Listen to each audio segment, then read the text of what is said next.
I was thinking about Catherine's beautiful talk on Monday, and the protagonist from Eat, Pray, Love, and how she in her dream was trying to stop the wave, stop the wave.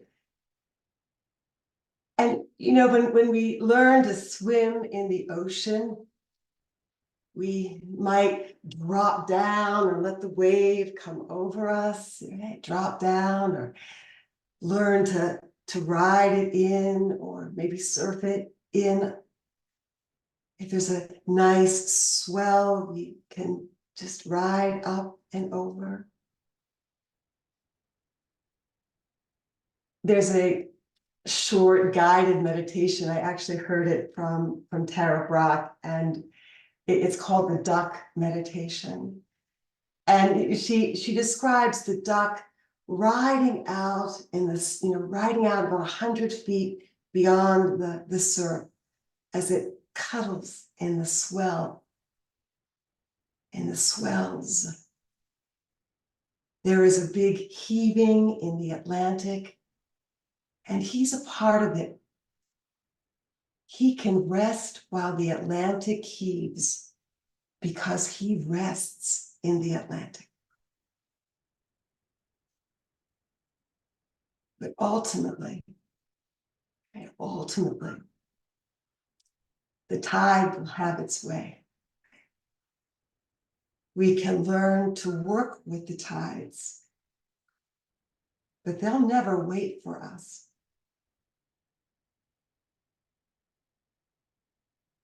Mindfulness is a cultivator of equanimity. And in our mindfulness practice, we grow our capacity to be with direct experience, moment to moment to moment.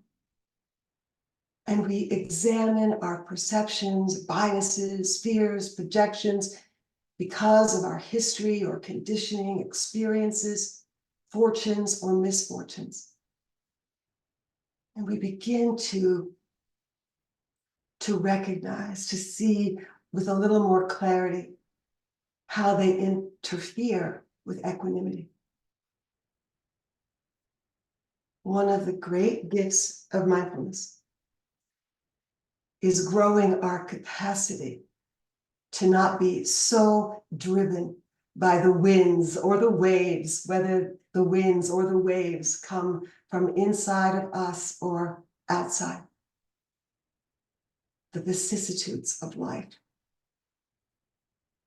always changing. Anicca. Stop this wave. Stop this wave. Stop this moment.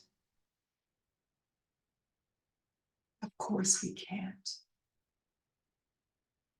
We're in the flow.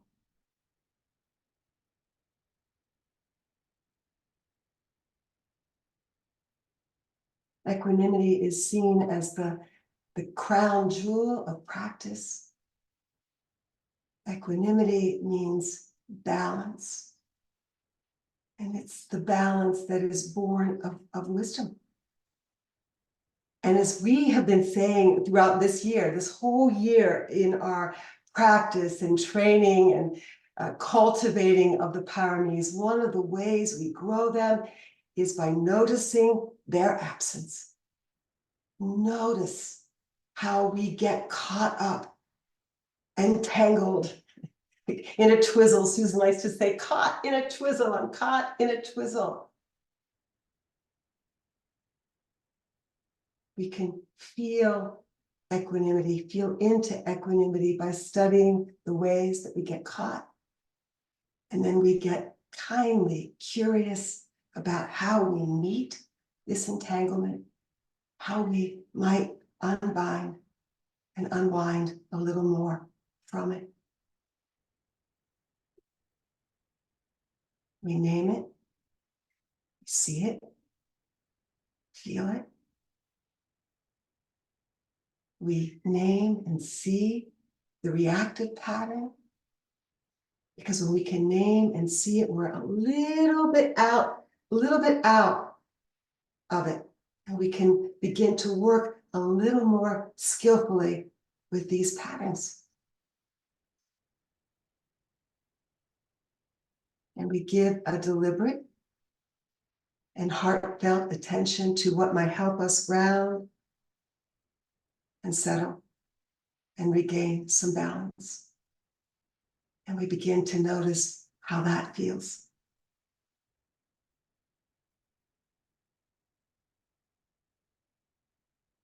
I was a witness to a difficult conversation between two people who seemingly had diametrically opposed views.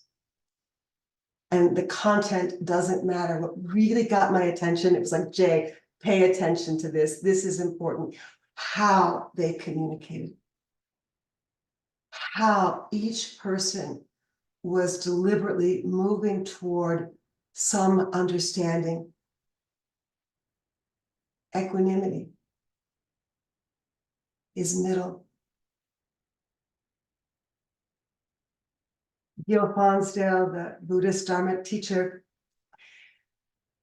teaches that equanimity is someone, is like someone walking on a tightrope, right? with a balance pole, feeling the constant sway, like back into balance. Whoa, out of balance, back in, out, back in, right? Way out, way out, oh, back in, again. There's a dance in this. Oh, it can be so subtle or very, very unsubtle. The metaphor for the balance pole is our practice. Our practice helps us maintain balance. Our practice helps us to recognize when we are wobbling. And our practice helps us to come back into a little more steadiness.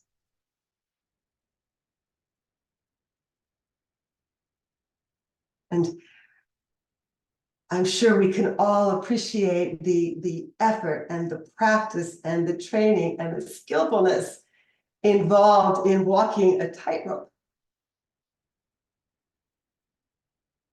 I imagine that in that experience, there is also this capacity to relax and steady.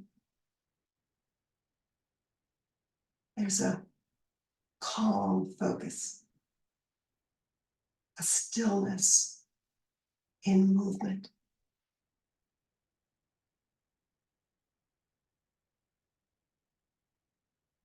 I watched and listened to two people. Both were in tremendous distress, and both were resolved to speak what was difficult in a meaningful and skillful way.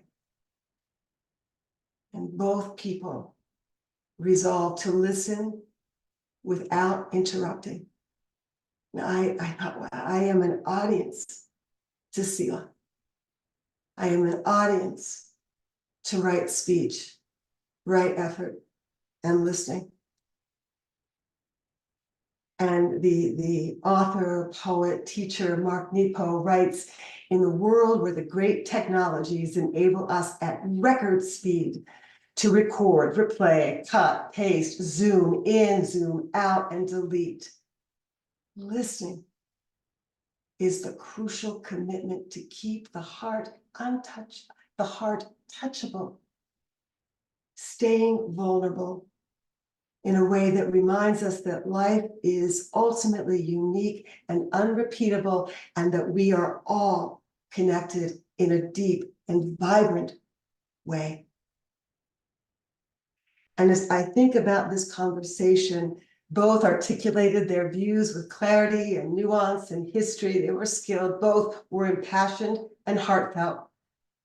It was a conversation without raised accusations or accusatory voices. Both were at times moved to tears. Equanimity isn't disimpassioned, and it isn't indifferent. It is engaged and very alive. It wasn't a neutral conversation. It was deliberate. It was deliberate in its intention to find the middle ground, some understanding. And I don't know what each of them were feeling, but I think about the restraint and the effort to stay in balance, and how easy it would have been to let their emotions just get the better of them, and then the conversation is over. There was no resolution other than the determination to continue conversations. Because we can so easily look for resolutions before we really even understand. And I imagined myself in each of their roles. Like it was as if I had this bird's eye view, right? That is the Sanskrit definition, upeka. It means to sort of have the ability to see from all around, like up on the mountain. You're not caught in any one side or any perspective. And for me, the observer, this equanimity was easy. They were doing the hard work. They were modeling equanimous behavior. And as I listened, I witnessed generosity, all the Paramis, generosity, sila, restraint, effort, patience, wisdom, and resolve, and loving kindness.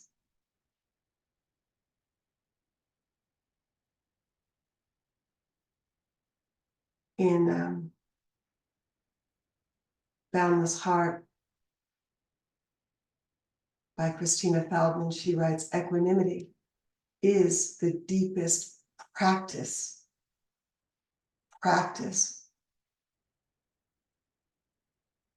of boundless freedom. And it's possible for each of us. And the Buddha taught, this is in quotes, if I did not think this path and its fruition in liberation was possible for you, I would not ask it of you. Because I know this path of immeasurable freedom is possible for you, therefore I ask it of you. I take comfort in that.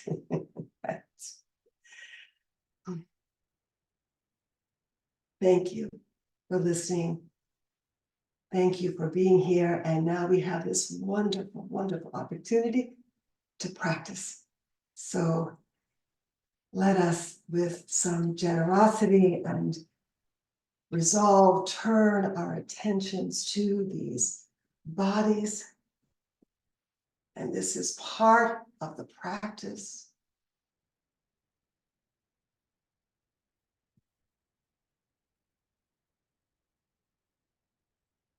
Where might you benefit from a little stretch or a little opening?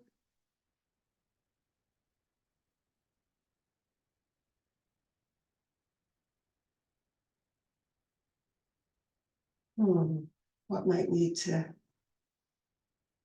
shake loose?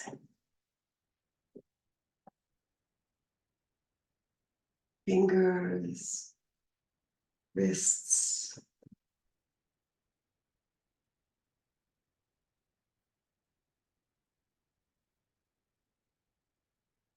neck,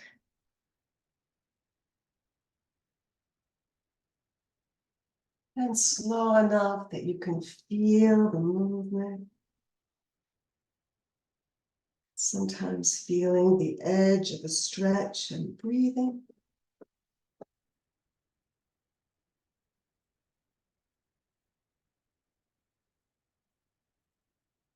sway, rock, whatever helps to invite some settling for you today.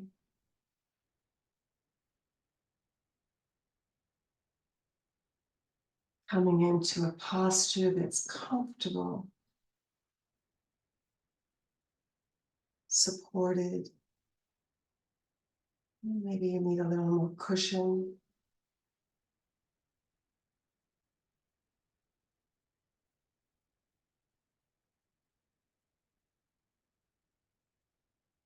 And if your eyes are open, maybe closing them if that's helpful to you. Or gaze, soft gaze.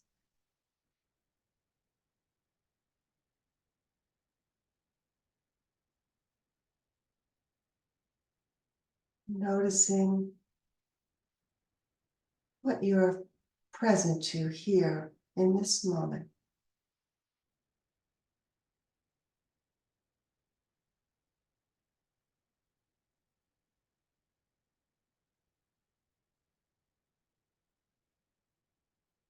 Taking some deeper, slower breaths, if that's a support.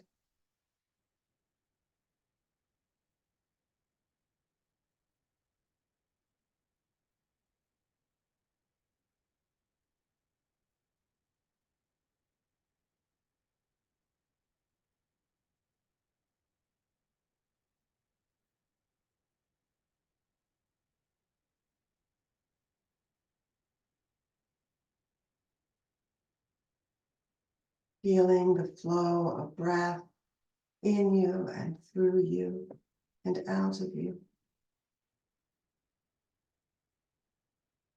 We're in the flow of this breath of life.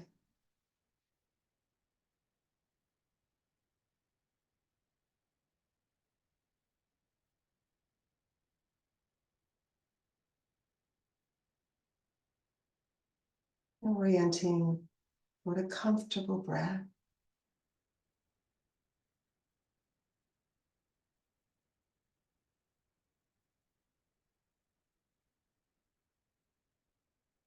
Letting the breath find its rhythm.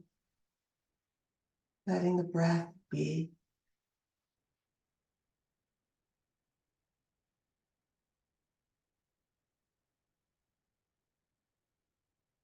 Any tensions or tightening in the body, graspings.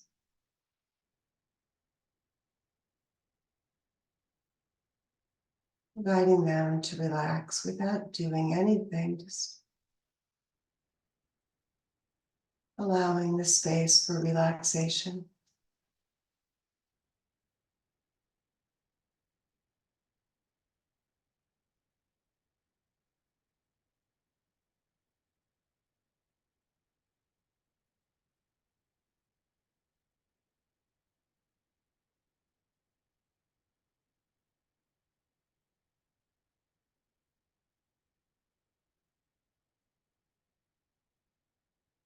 And there are sensations and vibrations.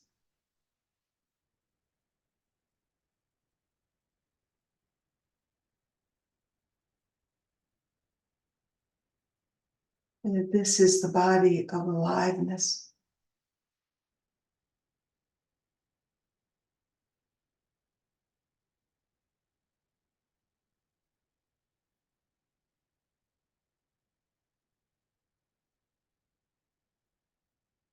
Letting the body be. Letting the breath be.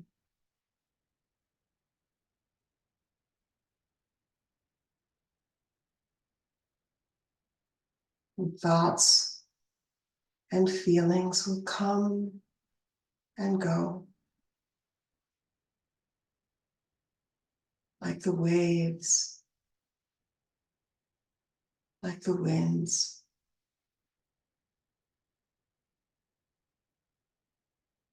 Part of the whole ecosystem.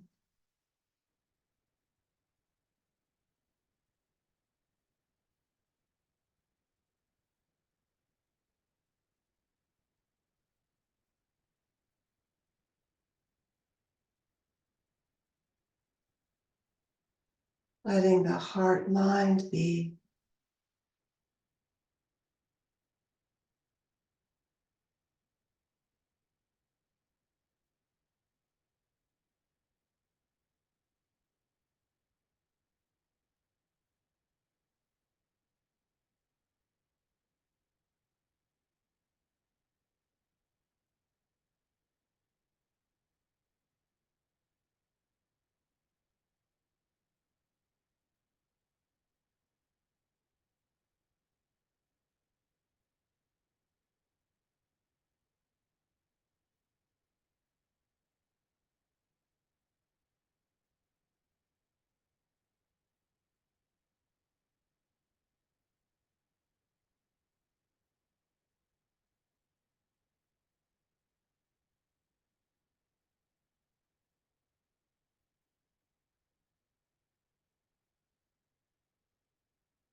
softening and allowing.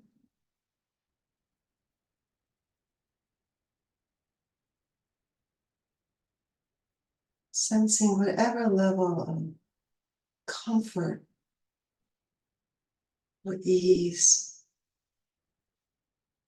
is here for you.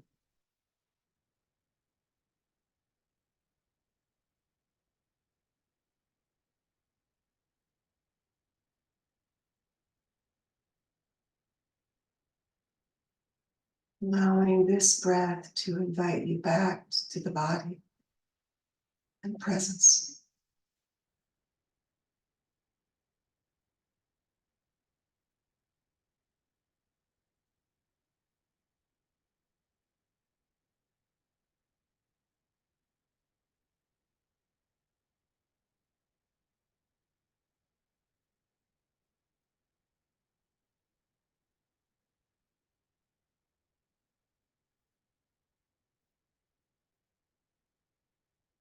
Life unfolding in this moment as we sit here, alone and together. What a gift.